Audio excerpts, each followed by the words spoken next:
అబ్బా ఇప్పుడే రీఛార్జ్ అయిపోలా. 360 రూపాయలా? ఇప్పుడు అవసరమా?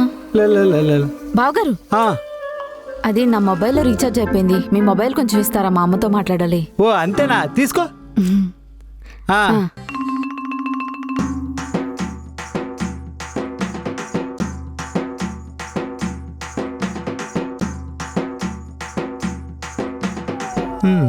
బావగారు తీసుకోండి. Thank you. ఇప్పుడు నీ మొబైల్ నాకు ఇవ్వమ్మా. నా మొబైల్ ఎందుకు? నా మొబైల్ నువ్వు వాడావు కదా, నీ మొబైల్ నేను వాడితేనే సమానత్వం అవుద్ది. నా మొబైల్లో రీఛార్జ్ లేదనే కదా మీ మొబైల్ వాడుకున్నది. తొక్కలో బ్యాలెన్స్ కన్నా సమానత్వమే ముఖ్యం అమ్మా. బ్యాలెన్స్ చేసుకో, రీఛార్జ్ చేసుకో. చూస్తావేంటి, చేసుకో. ఇదిగోండి. కొంచెం మాట్లాడి వస్తా. ఎవరితో మాట్లాడాలా?